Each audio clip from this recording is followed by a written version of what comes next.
Thân chào cả nhà, không nên xem chùa đâu đó. Nhớ đăng ký, like, comment để ủng hộ team nha. Tôi đi du lịch với bạn cùng phòng trong kỳ nghỉ, nhưng lại gặp phải chuyện thời tận thế bùng nổ. Cả thành phố bị bao vây bởi bị kẹt ở khách sạn với bạn cùng phòng. Không có vật tư, không có trợ giúp. Trong một chuyến đi tìm thức ăn, chúng tôi bị vây bắt bởi xác sống, chết oan uổng. Vừa mở mắt ra, tôi và bạn cùng phòng đều sống lại. Nỗi đau xé toạc da thịt quét qua toàn thân. Tôi mở to mắt. Trước mắt là hai khuôn mặt vô cùng quen thuộc. Là bạn cùng phòng thời đại học của tôi, Triệu Giao và Vương Hiểu Tình. Tôi ngồi dậy, thở hổn hển, các cậu chưa chết. May quá chưa chết, chữ chết dính vào miệng, bỗng đổi thành chữ việc. Hai người họ đối mặt nhau. Một khoảnh khắc, ba người chúng tôi thốt lên, cậu cũng sống lại rồi. Triệu Giao trước tiên nói ra chuyện ngày tận thế của cô ấy. Các cậu ra ngoài tìm đồ tiếp tế. Khi các cậu vừa đi, bỗng có một vài người đàn ông to lớn mang theo nhân viên khách sạn, đá hỏng cửa phòng chúng ta. Tớ không có nơi nào để trốn, bị họ chém chết khi còn sống. Tớ và Mặc Ngư tìm thấy thức ăn trong siêu thị. Chuẩn bị trên đường về khách sạn bị thây ma vây quanh. Tôi liếc nhìn thời gian, 10 giờ sáng, ngày 20 tháng 8 năm 2025. Còn 5 tiếng nữa là bọn thây ma bùng phát. Triệu Giao và Vương Hiểu Tình cũng chú ý đến thời gian này. Không khí trong phòng lập tức trở nên đáng sợ. Chỉ có 5 tiếng thì có thể làm gì? Chúng ta phải tìm một căn phòng an toàn. Khách sạn hiện tại rất không an toàn. Cửa phòng dễ dàng bị phá vỡ khi thời tận thế bùng phát. Khách sạn không thể ở được nữa. Sao chúng ta không nhanh tay đi thuê nhà gần đó? 5 tiếng thuê nhà quá khó khăn. Còn phải tích trữ rất nhiều vật tư. Quá dễ thấy. Vậy thì phải làm sao? Đi taxi ngay. Tránh xa thành phố. Cậu nói đúng. Chúng ta sẽ đi xe TAC 11. Tránh xa thành phố. Thuê xe là một ý hay. Kiếp trước chúng tôi mất 3 tháng. Cũng hiểu được từ tin tức. Thành phố Si là một trong những thành phố có dịch bệnh nghiêm trọng nhất. Và nhiều thành phố trong đất liền bị ảnh hưởng muộn. Tôi lập tức lấy điện thoại ra, bắt đầu tìm một nền tảng lớn để vay tiền. Ôi, cậu đã đổi iPhone mới rồi. Làm gì đắt đâu. Bây giờ lên FEB chuyển mua hàng cũ sẽ tiện hơn. iPhone 14 này của tớ chỉ có giá 2.800 tệ, rẻ hơn 2.000 tệ so với mẫu mới. Gần đây lại mua một cái sổ ghi chép ở FEB đó. Hiệu suất chi phí cũng rất cao, màn hình lớn nhìn rất thoải mái. Rất rẻ nhỉ. Đáng tin cậy không? Yên tâm đi. Tôi đã nghiên cứu rồi. Sản phẩm kỹ thuật số của FEB chuyển tất cả đều trải qua nhiều vòng kiểm tra. Hỗ trợ bảo hành 1 năm giống như máy mới. Tóm lại, mua đồ cũ trên FEB chuyển là đúng rồi. Cuối cùng ba chúng tôi cùng nhau kiếm được 10 vạn tệ. Vương Hiểu Tình phụ trách đi thuê xe. Tôi và Triệu Giao chịu trách nhiệm đi đến siêu thị tổng hợp lớn gần đó, mua thực phẩm và các vật tư khác. Chúng tôi nhanh chóng đóng gói hành lý. Trước khi ra ngoài, mỗi người gọi điện thoại về nhà. Dùng ngôn ngữ thống nhất, tất cả đều là anh trai của bạn cùng phòng làm việc tại Học viện Khoa học Trung Quốc. Nghe nói sẽ có dịch bệnh virus mới bùng phát, nghiêm trọng hơn Covid-19. Gần đây đừng ra ngoài, nhanh chóng đến siêu thị để tích trữ hàng, càng nhiều càng tốt. Còn gọi điện thoại cho bạn cùng phòng làm việc bán thời gian Trương Manh Manh, là một người hâm mộ tiểu thuyết ngày tận thế. Cậu ấy càng có thể chấp nhận mấy chữ ngày tận thế. Tái sinh. Triệu Giao và tôi đi taxi, đi thẳng đến siêu thị gần đó, đẩy giỏ hàng đến khu tổng hợp trước. Túi mì ăn liền các loại hương vị lấy tầm 3 hộp, tổng cộng 30 hộp. Một hộp cơm tự làm nóng đủ loại hương vị, tổng cộng 10 hộp. Để cải thiện hương vị, còn lấy một ít mì trộn các loại hương vị khác nhau, bột chua cay, da lạnh, lẩu bún ốc và lẩu tự làm nóng. Là những thứ có hương vị mạnh đều không lấy. Cũng mua xúc xích giam bông và thịt chưa đóng hộp tổng cộng 10 hương vị. Mua xong, chúng tôi lại chuyển sang bánh quy nén. Bánh quy nén nhỏ và chống đói. Đơn giản là thứ tốt nhất định phải có ở nhà trong những ngày tận thế. Bánh quy nén cho mọi hương vị. Và sô-cô-la, kẹo và thanh năng lượng. Khi đi ngang qua kệ ngũ cốc và dầu mì gạo, lại lấy gạo, 10 túi đậu nành, dầu thực vật và muối, mỗi cái 20 túi. Nước sốt bữa ăn với nhiều hương vị khác nhau lấy 20 Cuối cùng chai. Đến khu vực trái cây tươi. Trái cây dễ hỏng, nhưng cũng lấy 2 hộp táo và cam dễ bảo quản. Nhân viên phụ nhìn thấy 2 cô gái chúng tôi, đầy 6 cái. Giỏ hàng lớn nhét đầy đồ, chủ động hỏi có cần giúp đỡ không. Tôi cũng không khách sáo, dù sao lát nữa lái xe xong sẽ đi. Nếu họ biết chúng tôi đã tích trữ hàng thì sao? Cũng sẽ không biết chúng tôi sẽ đi đâu. Triệu Giao canh gác ở lối vào bãi đậu xe. Tôi quay lại siêu thị và đi thẳng đến khu vực nước khoáng. Lấy thêm 15 lít nước khoáng, tổng cộng 10 thùng. Sữa nguyên chất 10 hộp. Cũng không biết xe mà Vương Hiểu Tình thuê có đủ lớn không. Anh có thể đặt tất cả vào được không? Trả tiền xong thì chủ động tìm nhân viên. Bâu 100 tệ. Nhờ anh ta giúp đưa đến lối vào bãi đậu xe. Tôi nhìn thời gian, 1 giờ chiều. Còn 2 tiếng nữa là dịch thây ma sẽ bùng phát.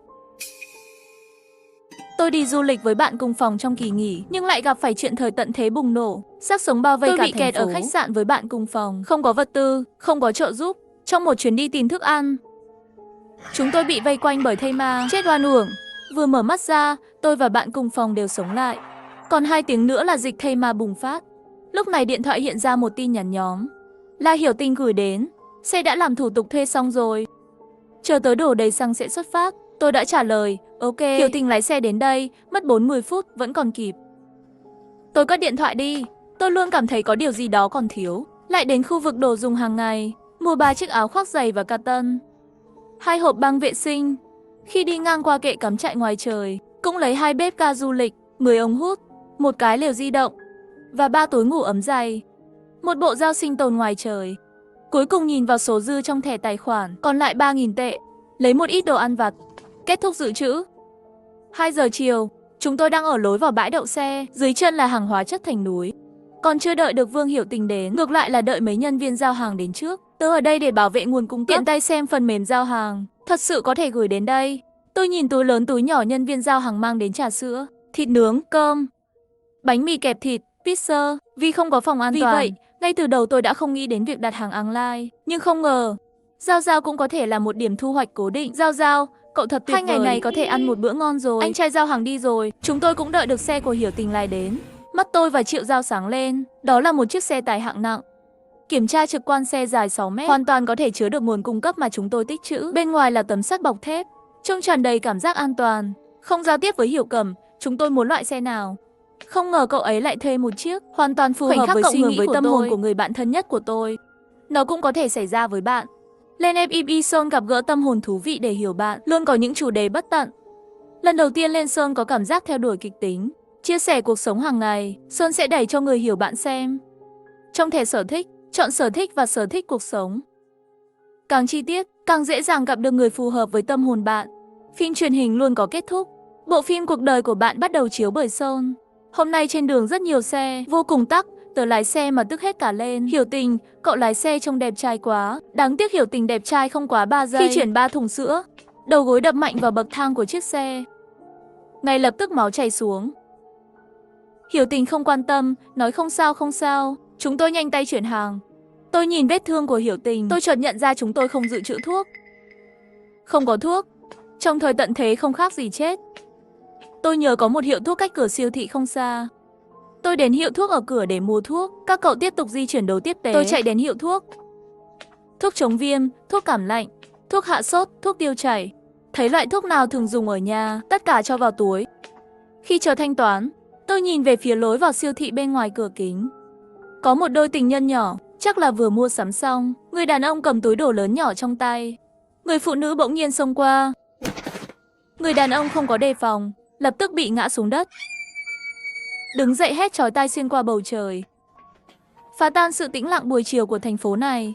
Những con phố vốn yên bình lập tức bị bao phủ bởi hoảng loạn. Người phụ nữ dừng lại. Mắt cô ấy trống rỗng, mặt đầy máu. Lại đứng dậy lao vào những người khác. Trong nháy mắt, tôi vô cùng sợ hãi. Cảnh này không thể quen thuộc hơn. Tôi vô thức nhìn vào thời gian trên điện thoại di động. 2:42 chiều, dịch thay ma bùng phát sớm rồi. Tôi đi du lịch với bạn cùng phòng trong kỳ nghỉ, nhưng lại gặp phải chuyện dịch zombie bùng nổ. Thành phố bị vây bởi kẹt ở khách sạn với bạn cùng phòng trong một chuyến đi tìm thức ăn. Chúng tôi bị vây bắt bởi xác sống, chết không toàn thân. Vừa mở mắt ra, tôi và bạn cùng phòng đều sống lại. Nhưng không ngờ ngày tận thế lại bùng phát sớm. Không kịp suy nghĩ, tôi lập tức gọi điện thoại cho Hiểu Tình. Ngày tận thế bùng phát sớm. Trước cửa siêu thị đã có người đột biến rồi. Không cần biết chuyển xong chưa? Cậu và Triệu Giao nhanh chóng đi đi. Chúng ta sẽ gặp nhau ở đâu? Tớ đang ở hiệu thuốc lớn đối diện siêu thị. Hiểu Tình, nghe này. Đến cửa hiệu thuốc và mở cửa sổ xe. Tớ sẽ ném thuốc vào. Trước cửa hiệu thuốc, cậu có thể dừng lại thì dừng lại. Nếu Lưu Thay Ma đến vây quanh, cậu phải lái xe rời đi. Vậy còn cậu phải làm sao? Tớ sẽ tự tìm cách. Không cần quan tâm tớ. Nói xong tôi cúp điện thoại. Tôi nhìn chủ hiệu thuốc. Bà chủ vẫn còn cầm hộp thuốc trong tay, xem những gì xảy ra cách đó không xa. Cả người ngơ ngác, đứng đờ tại chỗ. Cô ấy sợ hãi nhìn tôi hỏi, cô gái à, cô vừa nói thứ này là gì? Xác sống. Vâng, bà chủ, cô cũng nhanh chóng đóng cửa hàng đi. Trả tiền xong, tôi lấy thuốc ở quầy thu ngân và đi ra ngoài. Bà chủ mới từ từ phản ứng lại, cũng lập tức đi đóng cửa cuốn. Tôi thuận tay lấy cây gậy sắt bên cửa. Ra khỏi hiệu thuốc. Bà chủ, tôi vừa trả thêm 200 tệ, tôi muốn cây gậy này. Bà chủ chần chờ một chút. Không chút do dự kéo rèm cuốn xuống. Khi cánh cửa đóng lại, tiếng động lớn thu hút một xác chết gần đó. Nó thấy tôi ở cửa, trực tiếp chạy đến chỗ tôi. Tôi nhanh chóng tránh ra, đập cây gậy vào đầu nó. Xác sống lập tức bị tôi đánh ngã xuống đất. Lúc này một chiếc xe tải hạng nặng khổng lồ chạy nhanh như một con thú. Tiếng động của chiếc xe đã thu hút nhiều xác sống. Chúng giống như những con sói đói, điên cuồng đuổi theo chiếc xe. Triệu Giao từ xa liền hạ cửa sổ xe xuống, vẫy tay với tôi. Tiểu Mặc, ở đây. Tôi vội chạy về phía chiếc xe. Khi còn cách chiếc xe vài mét nữa, tôi cầm túi thuốc, ném về phía cửa sổ xe.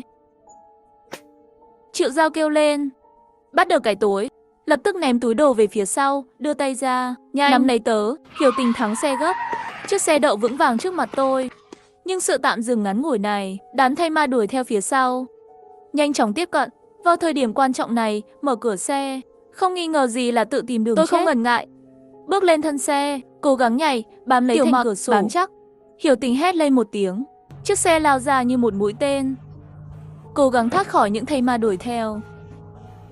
Hai tay Triệu Giao kéo chặt lấy tôi, cố gắng hết sức để kéo tôi vào xe. Tôi treo lơ lửng bên ngoài xe, dùng chút sức lực cuối cùng, đâm một thây ma lao tới. Sức lực trên người tôi được Triệu Giao kéo tôi vào xe. Hiểu Tình lập tức đóng cửa sổ lại, không có gì phải lo lắng, đạp ga đến cùng. Xe tải hạng nặng như quái vật thép. Trên đường phố thành phố, trung tâm thành phố đã trở thành một mớ hỗn độn. Những chiếc xe trên đường nằm ngổn ngang. Một số biến dạng bị va chạm, một số vẫn đang bốc khói đen. Cảnh tượng hỗn loạn làm cho người ta cảm giác như đang ở tận thế địa ngục. Triệu Giao ôm tôi vẫn còn sợ hãi. Tiểu Mặc, không sao đâu. Cậu đừng sợ hãi, an toàn rồi. Có các cậu ở bên, tớ sẽ không sợ hãi. Hiểu Tình cũng thở phào nhẹ nhõm. Tớ thực sự sắp bị cậu dọa chết rồi. Con nói, bảo chúng tớ mặc kệ cậu. Làm sao chúng tớ làm được? Lần sau cậu lại nói thế, chúng tớ thực sự sẽ không quan tâm cậu nữa đâu. Trái tim tôi cảm thấy dù là kiếp trước hay kiếp này, bạn cùng phòng của tôi luôn là đối tác vững chắc và đáng tin cậy nhất thế giới trong thời tận thế này. Triệu Giao nhường ghế ngồi phụ cho tôi nghỉ ngơi, đứng dậy đi phía sau sắp xếp đồ tiếp tế. Sau khi nghỉ ngơi một lúc, tôi cũng tới phía sau, vừa xử lý vừa đánh giá chiếc xe này. Tôi đi du lịch với bạn cùng phòng trong kỳ nghỉ, nhưng lại gặp phải chuyện dịch bệnh xác sống nổ ra. Thành phố bị vây kẹt ở khách sạn với bạn cùng phòng trong một chuyến đi tìm thức ăn. Chúng tôi bị vây quanh bởi thây ma, chết oan uổng. Vừa mở mắt ra, tôi và bạn cùng phòng đều sống lại. Không gian bên trong của xe rất lớn, kiểm tra trực quan dài 6 mét, rộng 2,5 mét, phía sau có một gian hàng 4 chỗ ngồi, ghế sofa đôi, nhà vệ sinh và bếp nhỏ có sẵn. Ngoài ra còn có một phòng ngủ, bên trong có một chiếc giường lớn 1,8 mét. Hiện tại khu vực sinh hoạt đang tràn ngập vật tư. Tất cả các cậu đã chuyển vật tư lên xe rồi. Tất nhiên rồi, Hiểu Tình với lực lượng chính của bóng chuyền nữ không phải là nói khoác đâu. Cậu ấy có thể mang theo 4 thùng sữa mà chẳng hề hấn gì. Tôi nhặt túi thuốc trên sàn nhà, tìm thấy thuốc chống viêm và băng dán từ bên trong. Hiểu Tình, để tớ giúp cậu bôi thuốc đi, sẽ không ảnh hưởng đến việc lái xe của cậu. Không sao đâu, chỉ là một vết thương nhỏ thôi. Nhưng bây giờ bên ngoài đều là virus, vết thương của cậu dễ bị nhiễm trùng. Hiểu Tình nghe vậy, chỉ có thể ngoan ngoãn để tôi lên thuốc. Gần hoàng hôn, chiếc xe chúng tôi lái rời khỏi thành phố, đi quốc lộ 310 về hướng Bắc. Đêm đó, điện thoại của mọi người đều hiện lên một tin nhắn. Nhà nước kêu gọi cách ly tại nhà, chờ cứu hộ. Sau đó sẽ phân phát vật tư, gửi quân đội đến vây quét. Xin đừng hoảng sợ, cùng nhau vượt qua khó khăn. Chúng tôi đã báo cáo bình an cho gia đình, lại gọi điện thoại video cho Trương Manh Manh. Ánh sáng trong ký túc xá tối, Trương Manh Manh với vẻ mặt mệt mỏi. Tớ ở một mình trong ký túc xá, sợ hãi và cô đơn. Rất muốn các cậu ở bên cạnh tớ. Chúng tôi cũng chỉ có thể an ủi cậu ấy. Nơi này của cậu rất an toàn rồi. Bên cạnh là trường quân sự, phải đợi đến ngày chúng ta gặp nhau. Sau khi trời tối, chúng tôi đỗ xe ở bãi đất trống bên đường quốc lộ. Tắt hết đèn đi, kéo rèm riêng tư lên, đảm bảo chiếc xe lớn này hoàn toàn hòa vào màn đêm. Bữa tối trong thân xe làm nóng cơm trong lò xào sóng. Mùi thơm của bữa ăn lập tức tràn ngập trong xe. Lần này chúng ta có sống được không? Tất nhiên, đã cho chúng ta cơ hội tái sinh, chính là muốn cho chúng ta sống. Phải, chúng ta đi về hướng Bắc, sẽ tìm được nơi an toàn. Theo ký ức kiếp trước, gần 3 tháng sau, quốc gia phát hiện thây ma rất khó bị tiêu diệt nhanh chóng. Giao hàng khó khăn, bắt đầu xây dựng một căn cứ an toàn. Thật không may, chúng tôi bị mắc kẹt trong khách sạn, cho nên cũng không chú ý nơi nào xây dựng căn cứ an ninh. Ngày hôm sau trời sáng, trong không khí có mùi thối rữa. Chắc là có xác sống ở gần đây. Tôi ngồi trong buồng lái không dám chậm trễ, khởi động xe ngay. Xe vừa đến đường chính, tôi nhìn qua gương chiếu hậu, nhìn thấy trong bụi cây bên cạnh, 3 xác chết xuất hiện. Đám thây ma dường như bị tiếng xe hấp dẫn, lập tức chạy về phía xe. Chỉ đơn giản là tốc độ di chuyển của chúng không nhanh bằng xe này, rất nhanh bị bỏ lại phía sau. Tôi thở phào nhẹ nhõm, hai người bọn họ cũng ngủ không ngon. Họ thức dậy ngay khi xe khởi động. Chuyện gì vậy? Không sao đâu, có vài xác sống ở gần cái xe. Bây giờ đã thoát rồi. Tiểu Mặc, để tớ lái. Cậu đi nghỉ ngơi đi. Tôi liếc nhìn thời gian. Cậu có thể nghỉ ngơi thêm một chút, bây giờ vẫn còn sớm. Bữa sáng chúng tôi làm nóng một cái bánh pizza, chuẩn bị ăn xong đồ ăn sẵn trong tủ lạnh trước đã, theo dự trữ vật liệu hiện tại. Tiết kiệm, kiên trì hơn nửa năm không có vấn đề gì. Ăn sáng xong, mọi người bàn nhau đi đâu tiếp theo. Bây giờ mạng không bị tê liệt. Tôi nhanh chóng tải xuống bản đồ đường bộ quốc gia. Hiểu Tình nhìn bản đồ điện thoại di động. Thành phố tiếp theo, chúng ta có muốn vào xem không? Không đi, bây giờ những nơi đông người đều nguy hiểm. Chúng ta phải tránh những nơi đông người. Tốt nhất là đi đường nhỏ. Nhưng chắc chắn chúng ta không có đủ dầu. Chiếc xe tải này tiêu thụ quá nhiều nhiên liệu, phải tìm cách tích trữ thêm một chút xăng. Vào ngày thứ 10 của ngày tận thế, mạng lưới bị tê liệt. Chúng tôi nghĩ rằng hệ thống điện cũng bị hỏng. Nhưng may mắn là trên nóc xe được trang bị 4 tấm năng lượng mặt trời một kế đa bân. Chúng tôi không bật điều hòa, xe du lịch sử dụng hàng ngày là đủ. Triệu Giao chán chơi với radio của xe. Sau một loạt tiếng ồn, thật sự khiến cô ấy chuyển sang kênh chính thức. Truyền thông nhà nước sẽ công bố mỗi ngày số lượng gói hàng khẩn cấp trên toàn quốc và tiến độ bao vây và tiêu diệt thây ma. Sau đó tiếp tục công bố số người chết ở các nơi. Sau khi chia tay với gia đình, không ai biết đằng sau chuỗi số này có người thân yêu của mình hay không. Ngày thứ 15, bên ngoài trời mưa. Chúng tôi lấy nước từ 2 thùng nước rỗng trên mái nhà. Không có bộ lọc, nhưng làm nước sinh hoạt vẫn được. Buổi chiều sau khi mưa tạnh, chúng tôi bất ngờ phát hiện bên đường một chiếc SUV bị bỏ rơi. Thân xe còn nguyên vẹn, cửa xe mở. Ngày tận thế đến, tôi và bạn cùng phòng chạy trốn trong một chiếc RV. Hôm nay chúng tôi ở ven đường, ngạc nhiên khi thấy một chiếc SUV bị bỏ rơi. Hiểu Tình quan sát xung quanh, đậu xe bên cạnh. Triệu Giao và tôi đang mang theo một bình xăng dự phòng và một cuộn ống cao su ra khỏi xe. Tôi nhanh nhẹn cạy dây động cơ của chiếc SUV ra, tìm ống nhiên liệu trong khoang động cơ. Trên một đầu của ống cao su vào bên trong. Cô ấy dùng miệng hít vào một đầu của ống cao su, sau đó nhanh chóng đặt đầu kia vào bình xăng dự phòng. Chẳng bao lâu sau, nhiên liệu chảy từ chiếc SUV vào bình xăng. Phương pháp bơm dầu đơn giản này vẫn là Triệu Giao nghĩ ra. Vừa vặn tìm thấy ống cao su dùng để rửa xe trong xe. Trên xe địa hình có một vệt máu khô lớn. Chủ xe xem ra lành ít dữ nhiều. Tôi cậy cốp xe ra. Bên trong có một cái xẻng sắt và một bộ thiết bị cần câu. Có vẻ là một gã câu cá xui xẻo. Hiểu Tình ngồi trong xe quan sát tình hình bốn phía. Bỗng nhiên chiếc đầu giò hét vào mặt chúng tôi, hướng có một con xác sống. Tôi cầm xẻng sắt xông qua. Không chờ phản ứng của thây ma thì cắt đầu nó đi. Máu bắn tung tóe khắp nơi. Tôi ghét bỏ lùi lại vài bước. Triệu Giao ngây ngốc, ở yên tại chỗ. Tôi đi qua để an ủi cậu ấy. Không sao đâu. Giao, cậu tiếp tục đi. Triệu Giao cắn răng tiếp tục bơm dầu. Sau khi đổ đầy một bình xăng dự phòng, nhiên liệu cho xe địa hình cũng bị chúng tôi hút sạch sẽ. Sau đó, bất cứ khi nào chúng tôi gặp phải một chiếc xe bị bỏ rơi trên đường đi, tất cả chúng tôi đều xuống xe để bơm dầu. Nhưng chúng tôi luôn lái xe trên đường quốc lộ hẻo lánh, quá ít xe bị bỏ lại bên đường. Trên đường đi chỉ có thể miễn cưỡng đủ tiêu thụ lái xe, không lưu trữ được một chút. Hiểu Tình ngồi cạnh một chiếc xe bán tải chất đầy gỗ, tìm thấy một cái rìu cầm tay dài dính máu. Triệu Giao đang ở bên cạnh một chiếc xe máy hơi tối, tìm thấy một cây gậy chống sói. Ngày thứ 80 của ngày tận thế, điều đáng lo ngại nhất vẫn xảy ra. Báo cáo phát sóng không dây. Các chuyên gia dự đoán ở các tỉnh lớn sẽ có một vụ thủy triều xác sống quy mô lớn. Chính phủ sẽ cho nổ tung các tuyến giao thông chính của tỉnh, chặn khuếch tán và công bố danh sách những con đường bị đánh bom. Ánh mắt của ba chúng tôi tối sầm, sắp nổ tung. Đó là con đường duy nhất để chúng tôi ra khỏi tỉnh. Hiểu Tình ngồi ở ghế phụ nhanh chóng lướt bản đồ điện thoại di động. Chúng ta sẽ phải làm gì tiếp theo đây? Tôi thở dài. Này, ở đây có một con đường nhỏ. Chỉ là phải leo núi Long Đàm, độ cao 1.500 m. Nếu chúng ta đi vòng quanh núi, nhiên liệu là một vấn đề lớn. Trong rừng núi dân cư thưa thớt, sẽ không còn xe nào tiếp nhiên liệu cho chúng ta nữa. Vậy sao chúng ta không cuộc một lần? Giờ cũng không còn lựa chọn nào khác, chỉ có thể thử vận may. Chúng tôi đến trạm xăng gần thành phố. Đã là buổi tối rồi, gần trạm xăng có 7-8 xác sống. Chúng ta làm nhanh lên nào. Hiểu Tình và tôi phụ trách dọn dẹp xác chết gần đó. Triệu Giao cậu phải nắm bắt thời gian lấy dầu. Mặc dù mất điện mất mạng, nhưng máy phát điện dự phòng của trạm xăng vẫn hoạt động. Tôi nâng cái xẻng lên, chém một nhát đứt đầu của thây ma. Sau thời gian thực hành này, bây giờ chúng tôi đối với thây ma không sợ gì cả. Tôi thấy có hai xác sống đang leo lên chiếc xe. Tôi đập mạnh bằng xẻng sắt, làm gãy chân chúng. Một trong những thây ma lập tức bò lên khỏi mặt đất, gào lên với tôi vội vàng lùi ra sau, đồng thời cầm xẻng lên. Một thây ma lông vàng khác, nó quẩy quạt quay đầu bỏ chạy. Tôi có một chút ngạc nhiên, xác sống này biết chạy trốn. Không quản được nhiều, tiếp tục tập trung vào việc dọn dẹp xác chết gần trạm xăng. Triệu Giao thêm dầu xong, nhìn thấy tình hình gần đó vẫn ổn định, lại lấy ra 2 thùng nước rỗng từ trong xe.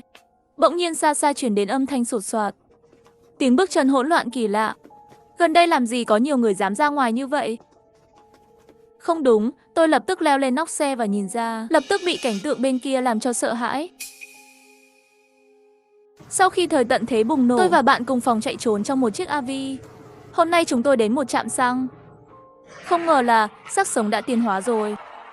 Tôi nhìn từ nóc xe, cách một con phố, một đám thây ma như thủy triều đang đến gần nơi này. Mà con dẫn đầu, thế mà lại chính là con thây ma lông vàng vừa chạy trốn kia. Mau đi thôi, có lũ thây ma đang đuổi đến. Hiểu Tình phản ứng rất nhanh, lập tức nhấc lên một thùng dầu đã đóng gói xong, kéo Triệu Giao lên xe. Tôi đang chuẩn bị khởi động xe, bỗng nhiên một cặp mẹ con lao ra từ siêu thị nhỏ của trạm xăng. Người phụ nữ nhếch nhác, trong tay còn ôm một cô bé. Xin hãy cứu chúng tôi. Chúng tôi nếu tiếp tục ở lại đây, chỉ có một con đường chết. Tôi quay lại nhìn hai người họ.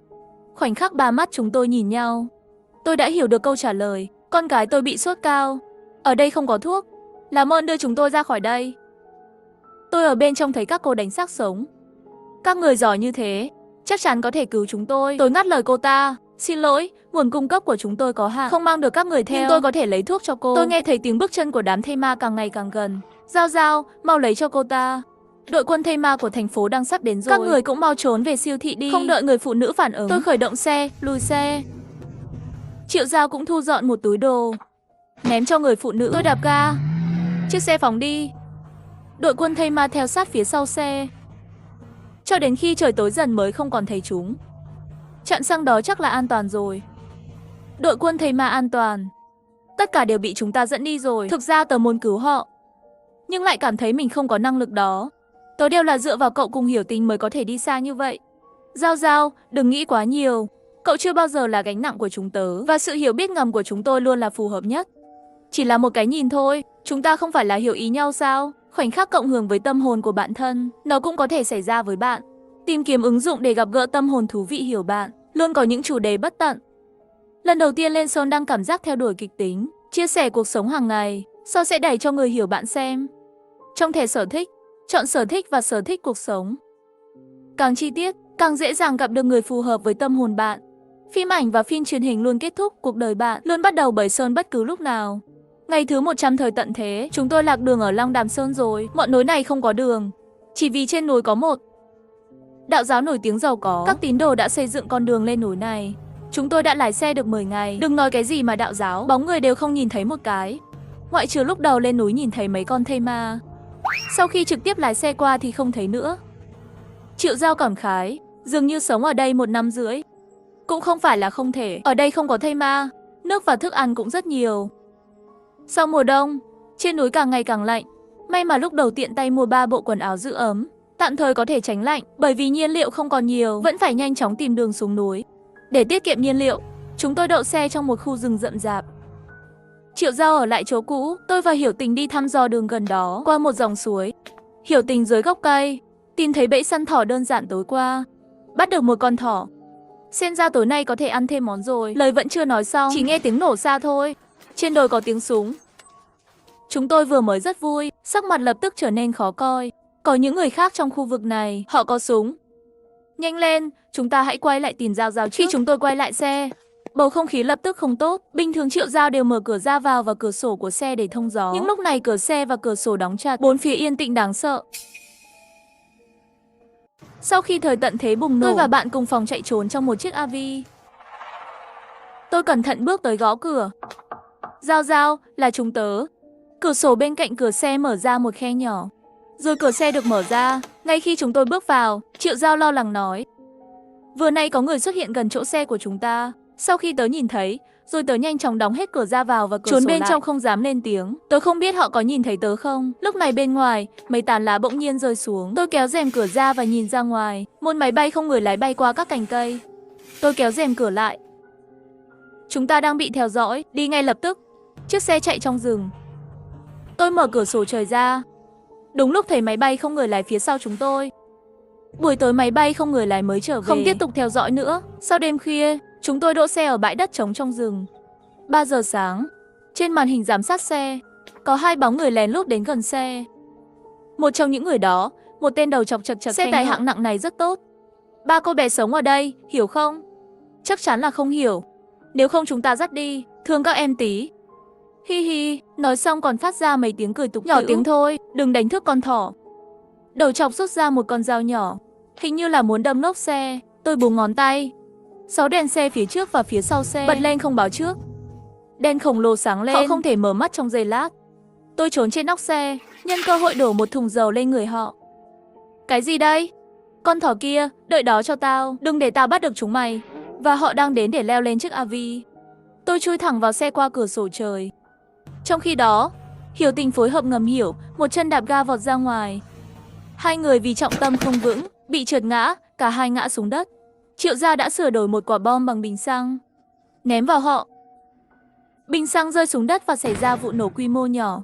Không bị ảnh hưởng, người đàn ông đầu chọc đứng dậy, lấy ra một khẩu súng, bắn bừa bãi vài phát vào xe của chúng tôi. Lúc này, một chiếc xe địa hình hùng dữ bất ngờ lao ra từ bên cạnh, cố gắng buộc chúng tôi dừng lại.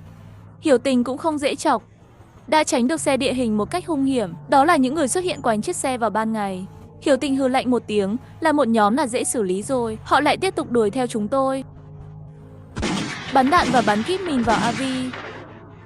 Tôi nằm trên nóc xe với chiếc mũ bảo hiểm tôi nhặt được trước đó, tiếp tục đốt cháy bình xăng ném về phía xe đồng đội của họ. Ngay trong cuộc rượt đuổi dữ dội này, Triệu Gia đưa lên một cuộn ống cao su, đầu còn lại được nhét vào một cái xô đầy dầu. Tôi đã phun dầu vào chiếc xe địa hình của họ. Mẹ nó, cái gì đây? Đi, đi thôi. Đây là một nhóm đàn bà điên cuồng, nhưng muộn rồi. Tôi châm lửa, ném hết sức vào chúng. Chỉ nghe thấy một tiếng nổ lớn. Vụ nổ tạo ra sóng lớn, tác động mạnh mẽ làm cho chiếc xe của chúng tôi cũng lắc mạnh. Hiểu Tình cầm chặt tay lái. Chiếc xe như mũi tên bay về phía trước. Cuối cùng chúng tôi dừng lại ở ngọn đồi đối diện. Ba chúng tôi đứng trên nóc xe, nhìn một đám cháy rực lửa ở xa. Trong lòng có cảm giác nhẹ nhõm khi sống sót. Gần 3 ngày sau đó, chúng tôi quay lại hiện trường. Đáng tiếc, nguồn cung cấp bên trong của họ cũng bị đốt hết. Tôi ở dưới gốc cây bên cạnh, tìm thấy một chiếc điện thoại bị ném ra khỏi xe. Con có thể mở được, không có mật khẩu màn hình khóa. Tôi đã xem bấm ảnh, lật theo ý muốn, không ngờ lại nhìn thấy bức vẽ tay của họ. Bản đồ hình như là bản đồ của núi Long Đàm. Hay lắm, với bản đồ này, chúng ta sẽ không bị lạc. Tận thế ngày thứ 120, bên ngoài có tuyết rơi, bởi vì vật tư đầy đủ, chúng tôi quyết định ở lại trên núi. Để giảm tiêu thụ nhiên liệu, chúng tôi đậu xe ở một nơi bí mật hơn, nơi an toàn hơn. Hôm nay Hiểu Tình bị ốm, cứ ho liên tục. Tôi pha cho cậu ấy thuốc cảm, nhưng vẫn không thấy tốt. Nhìn Hiểu Tình ngày càng yếu ớt, tôi cảm thấy rất lo lắng. Nhưng bên ngoài băng tuyết phong tỏa đường, không xuống được núi, coi như xuống núi rồi. Giờ chúng tôi dự trữ cũng không thể duy trì được bao nhiêu hành trình. Tôi ngồi bên giường nhìn khuôn mặt ốm yếu của Hiểu Tình, cảm thấy bất lực. Giao Giao bỗng nhiên với vẻ mặt kích động bước vào. Đài phát thanh lại nhận được tin nhắn rồi. Cách chân núi không xa có một căn cứ chính thức. Bây giờ các căn cứ đang được xây dựng ở khắp mọi nơi. Nơi này là gần nhất với chúng ta. Vậy thì chúng ta xuống núi đi. Hiểu Tình không thể trì hoãn được nữa, nhưng tuyết bên ngoài còn rất dày. Tôi sẽ cố gắng lái chậm nhất có thể. May mà xe của chúng tôi có khung gầm cao, độ dày của tuyết về cơ bản không ảnh hưởng đến xe của chúng tôi. Tôi cẩn thận lái xuống núi theo bản đồ. Vì mùa đông, về cơ bản không có bất kỳ thây ma hoạt động nào ngoài đó. Mặc dù khoảng cách không xa, nhưng tôi cũng lái gần 1 ngày mới tìm được căn cứ chính thức. Hiểu Tình thuận lợi được khám. Chúng tôi cũng thông qua căn cứ liên hệ với cha mẹ của chúng tôi, họ an toàn ở căn cứ khác. Trong lòng tôi cũng thở phào nhẹ nhõm. Sau khi Hiểu Tình khỏi, chúng tôi ở lại cùng nhau, cùng đất nước chống lại thây ma, xây dựng lại quê hương.